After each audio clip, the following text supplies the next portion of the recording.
कायदा हा सगळ्यांना एकसारखाच असतो, मात्र वादग्रस्त IAS ऑफिसर पूजा खेडकर कुटुंबावर पोलीस मेहरबान आहेत का असा प्रश्न सध्या उपस्थित होतोय। कारण ट्रक चालक हेल्पर अपहरण प्रकरणात पोलिसांची भूमिका संशय घेणारी ठरते। पाहुयात या संदर्भातील हा सविस्तर रिपोर्ट।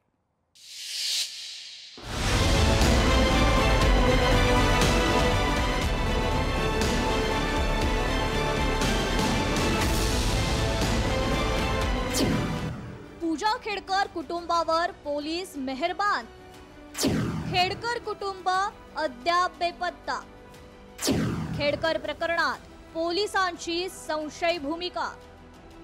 वादग्रस्त IAS पूजा खेडकर हिच्या वडिलांनी केलेल्या एका कारनाम्यामुळे खेडकर कुटुंब पुन्हा चर्चेत आले।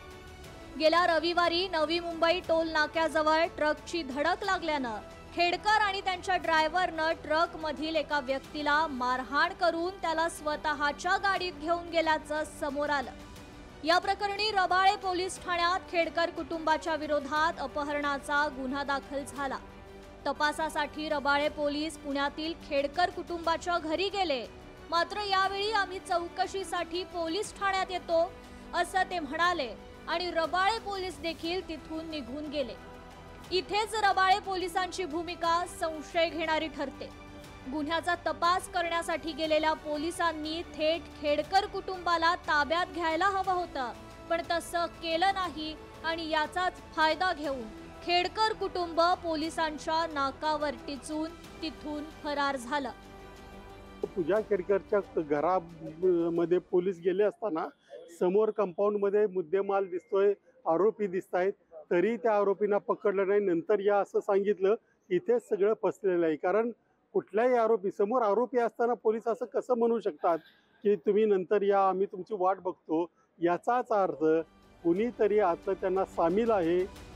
या आधी सुद्धा खेडकर कुटुंबासाठी पोलिसांनी सॉफ्ट भूमिका घेतल्याचं पाहायला मिळालंय।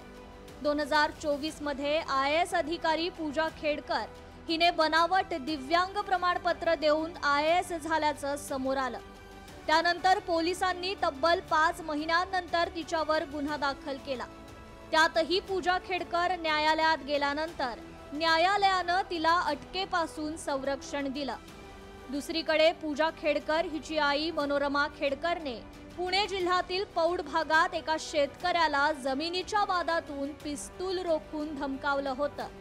या प्रकरणी देखील पोलिसांनी लवकर गुन्हा दाखल केला नव्हता। कुठलीही सवलत देण्याचं कुठलंही कारण नव्हतं, तरी ते दिलं। याचा अर्थ आता कुणातरी सांगितलं असावं त्यांना की तुम्ही या, त्या परत येतील वगैरे वगैरे सांगितलं असावं, म्हणूनच हे सगळं घडलेलं आहे। त्यामुळे पोलिसांनी व अधिकाऱ्यांनी आता तरी आपल्या आतला जो कोणी बिभीषण आहे त्याची शोध घ्यायची वेळ आलेली आहे। मागील 4 दिवसापासून पुणे पोलिसांचे एक पथक आणि रबाळे पोलिसांची 3 पथकं पूजाचे वडील दिलीप खेडकरांचा शोध घेतात। मात्र अजूनही ते पोलिसांच्या हाती लागलेले नाहीयेत। पोलीस खेडकर यांच्या घरी सातत्यानं तपास करतात, मात्र खेडकर कुटुंबाबद्दल याआधी पोलिसांनी घेतलेली सॉफ्ट भूमिका या तपासावर देखील प्रश्नचिन्ह उपस्थित करणारी आहे। अमोल धर्माधिकारी, लोकशाही मराठी, पुणे।